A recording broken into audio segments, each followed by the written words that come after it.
मोटे श्री साहिब जी, वंदनीय संत समाज, धर्म प्रेमी बंधुओं, श्रद्धामूर्त देवियों, माताओं तथा प्रिय बच्चों,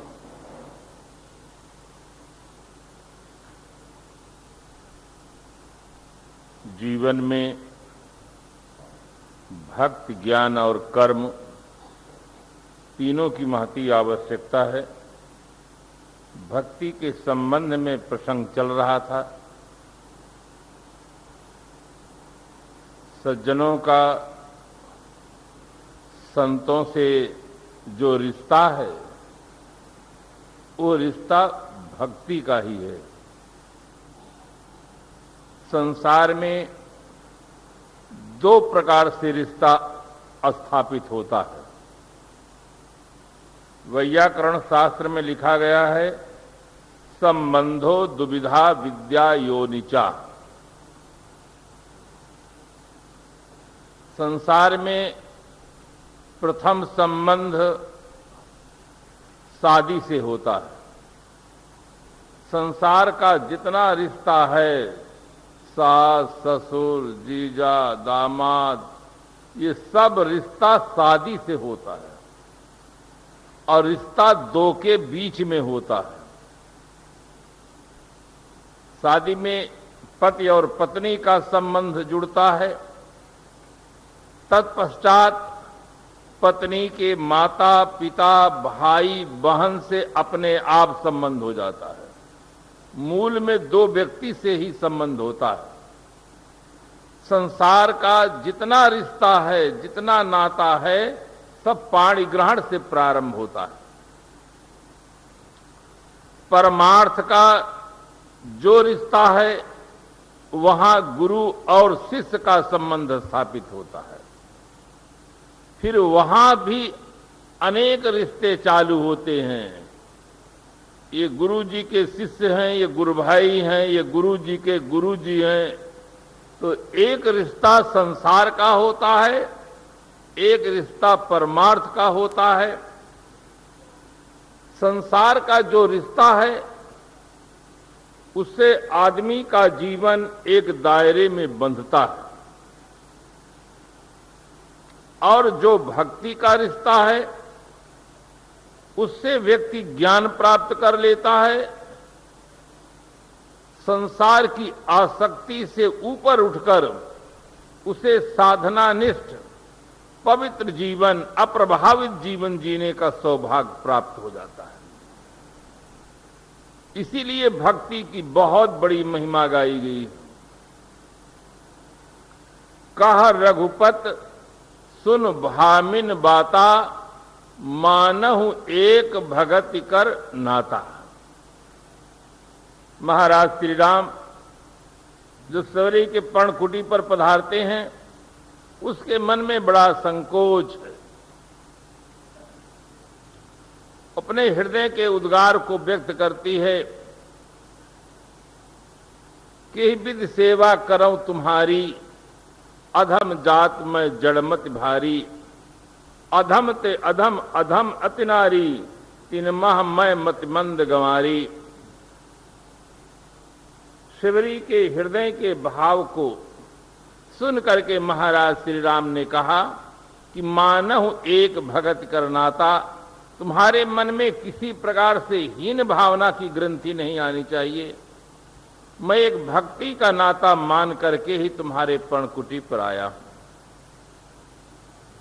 भक्ति में नर और नारी दोनों का समान अधिकार प्राप्त है। महिलाओं के मन में भी ये भावना होनी चाहिए कि हम भी भक्ति कर सकते हैं। शिवरी, मीरा, ये देवियां नारी जगत के लिए आदर्श रूप में हैं।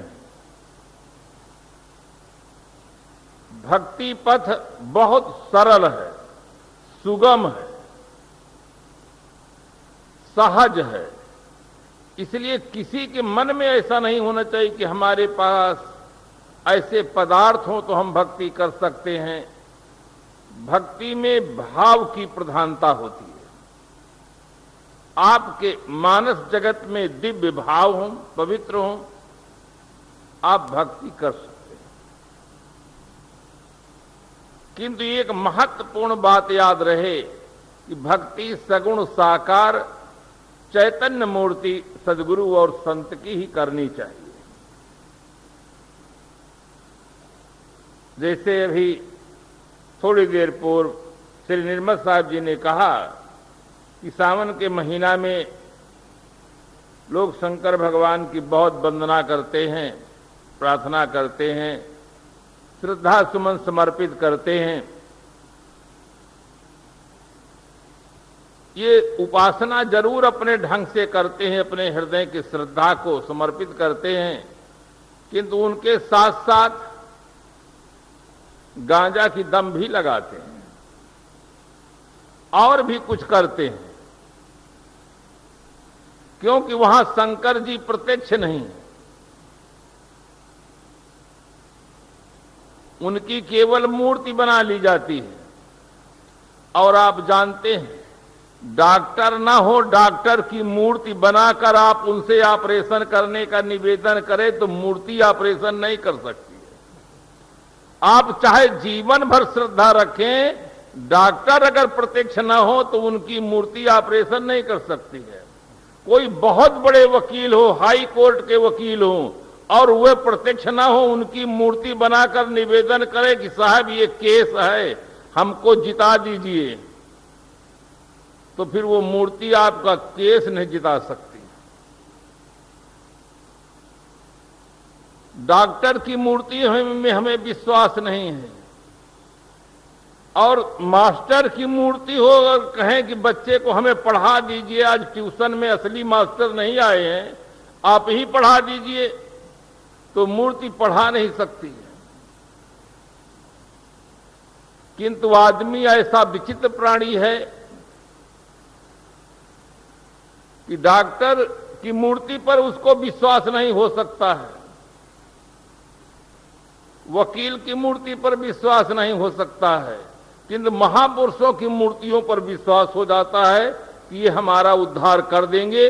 इसीलिए लोग भक्ति तो करते हैं, उद्धार नहीं होता है। उसमें एक बीच का रहस्य यही छिपा हुआ है।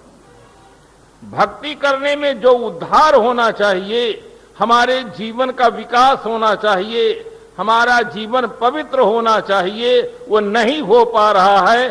भक्ति हम कर रहे हैं, इसका मतलब जहां भक्ति करना चाहिए वहां नहीं कर रहे हैं।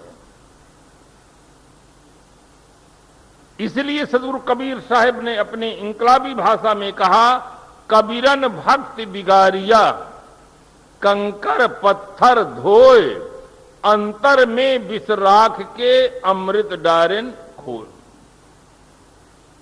कंकर पत्थर धो करके भक्ति के वास्तविक स्वरूप को लोगों ने बिगाड़ डाला। भक्ति करना चाहिए गुरुजनों की, संतों की, मातृपितृ भक्ति करो, किंतु ये भक्ति न करके आदमी अन्यथा भक्ति करने लगा। ऐसे भी लोगों को हम देखते हैं कि हृदय में श्रद्धा है, भाव है, निर्जीव मूर्तियों की तो भक्ति करते हैं, वनस्पत जगत में भी भक्ति करते हैं। कहीं बड़ बादशाह की परिक्रमा करते हैं कि हमारे सारे मनोरथ पूरा कर देंगे, कहीं तुलसी के पौधे में इस प्रकार से दीप जला करके और उसकी परिक्रमा करते हैं, वहां से सोचते हैं कि हमारे सारे मनोरथ पूरे हो जाएंगे। आदमी श्रद्धा के नाम पर अंधश्रद्धा उसके जीवन में बहुत है, अंधभक्ति बहुत है, इसीलिए उसके जीवन का सही ढंग से विकास नहीं होता है। भक्ति करते हैं, सही रूप में जाकर के अगर उतना समय लगा दें तो हर आदमी को बोध प्राप्त हो सकता है, हर आदमी अपने जीवन में पवित्रता प्राप्त कर सकता है, किंतु उसकी दिशा सही नहीं है, इसलिए दशा सही नहीं है। दिशा हमारी सही होनी चाहिए, सही ढंग से हम उपासना करें, भक्ति करें, जिससे हमें बोध प्राप्त हो और ये मनोविकार जो हमारे जीवन में दुख के कारण बने हुए हैं, इनसे हम ऊपर उठें। एक भक्त थे, एक बहुत सुंदर कुआं बनवाए, कुआं खोदे, मीठा जल निकला। उनके मन में एक भाव पैदा हुआ कि हम गुरुदेव जी के द्वारा उद्घाटन कराएं। हर आदमी के मन में भाव होता है। जो आदमी जिस प्रकृति का होता है, अगर मकान बनवाता है, कोई दुकान बनवाता है, तो जैसे उसकी भावनाएं होती हैं उसी के अनुरूप व्यक्तियों का चुनाव करता है उद्घाटन के लिए। भक्त थे, अपने गुरुदेव के प्रति उनकी अनन्य निष्ठा थी, बहुत बड़ी श्रद्धा थी।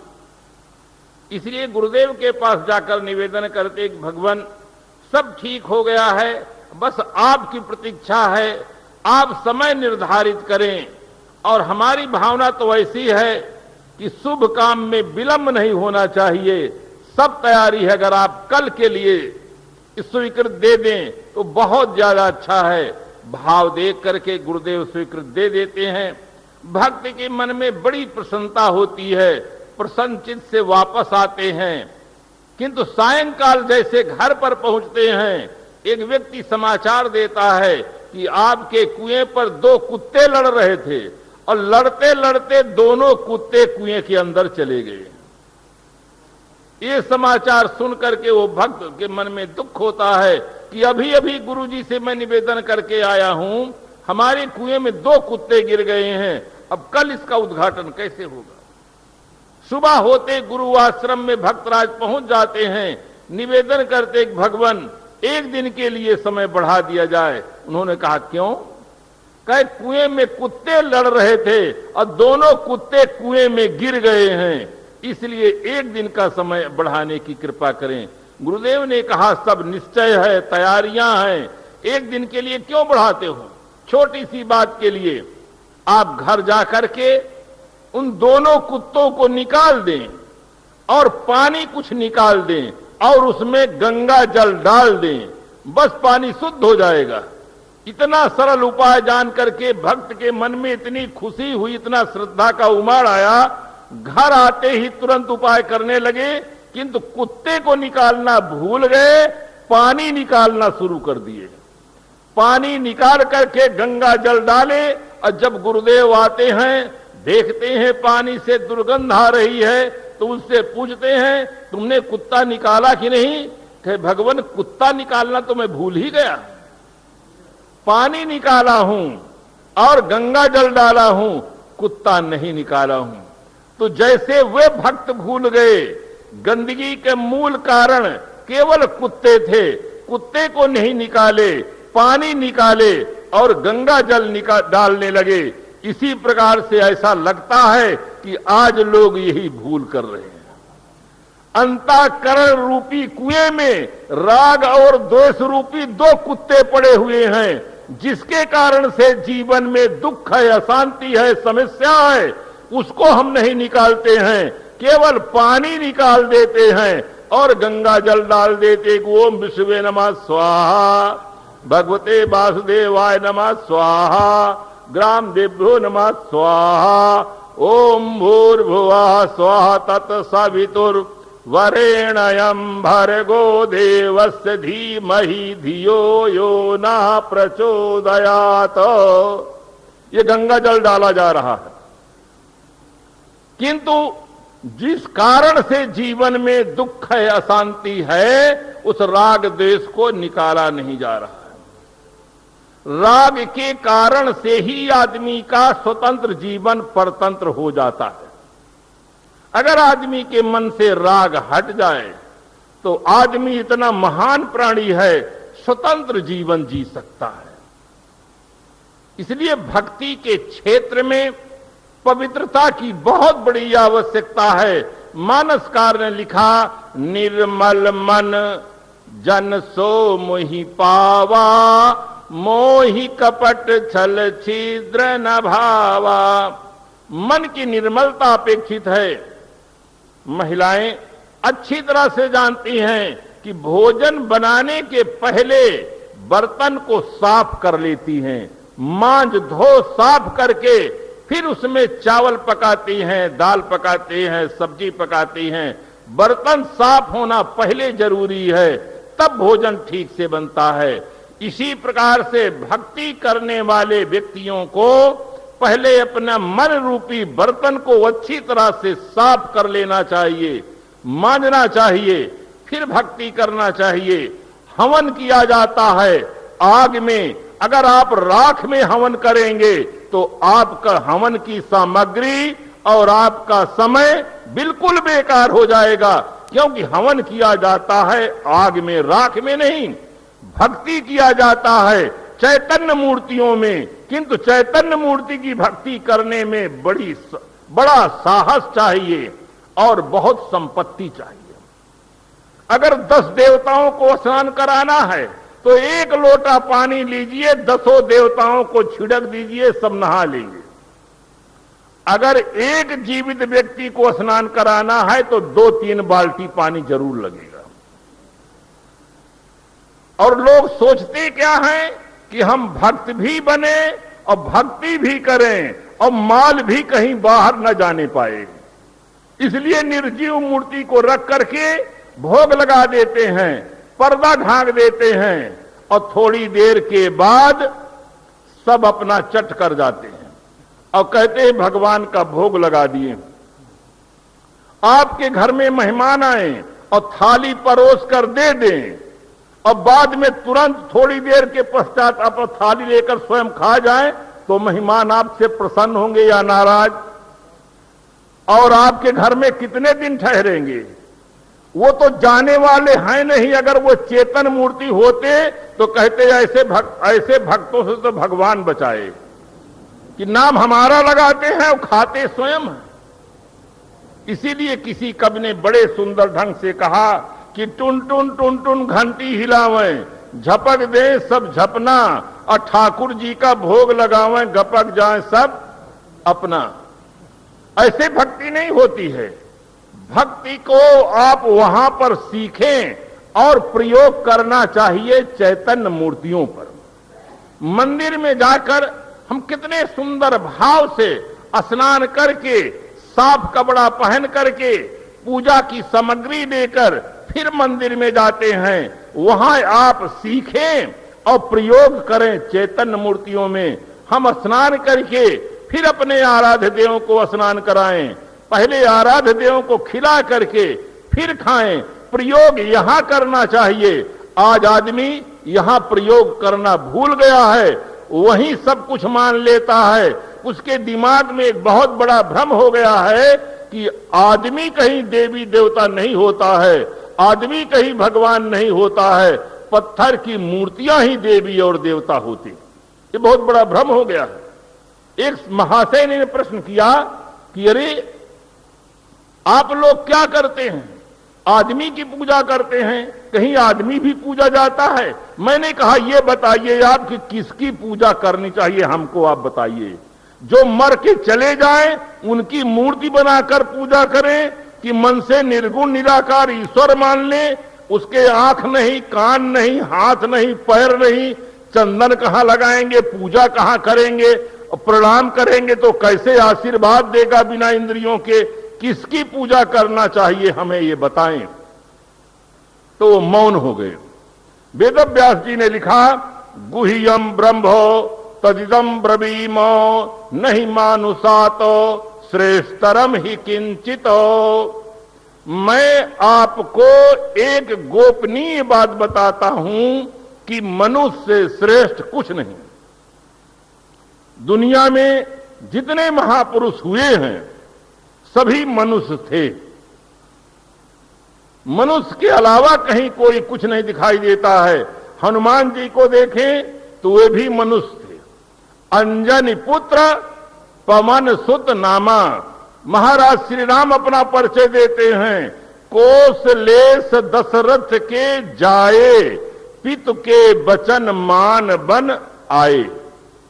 महाराज श्री कृष्ण जी को देखें, विश्व की जितनी विभूतियां हैं, जितने महापुरुष हुए हैं, जिन्हें हम देवी मानते हैं, देवता मानते हैं, भगवान मानते हैं, अवतार मानते हैं, पैगंबर मानते हैं, देवदूत मानते हैं, सही दृष्टि में वे केवल आदमी। जैसे जो व्यक्ति हमें पढ़ाता है उसको हम मास्टर कहते हैं, दवा देते हैं, चिकित्सा करते हैं उनको चिकित्सक एवं डॉक्टर कहते हैं, वकालत करते हैं उनको वकील कहते हैं, नेतृत्व करते हैं उन्हें नेता कहते हैं, भक्ति करते हैं उन्हें भक्त कहते हैं, साधना करते हैं उन्हें हम संत कहते हैं, किंतु हैं सब ये केवल इंसान। उनके कर्मों के अनुसार ये सारी उनकी उपाधियां हैं। इसलिए भक्त समाज में सही रूप से बोध होना चाहिए। आज कंपटीशन चल रहा है, अपने अपने आराध्य देवों के नाम पर इतना चमत्कार बढ़ाया जा रहा है जिससे आदमी सत्य से भटकता चला जा रहा है।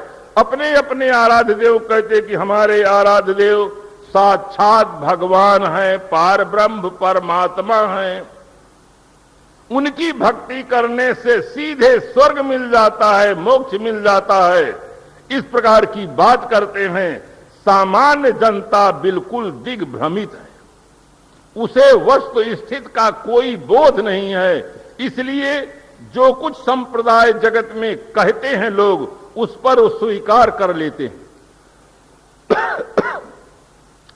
आज आवश्यकता है कि समाज में सही ज्ञान का प्रचार हो, लोगों को एक सही दिशा मिले, सही बोध मिले।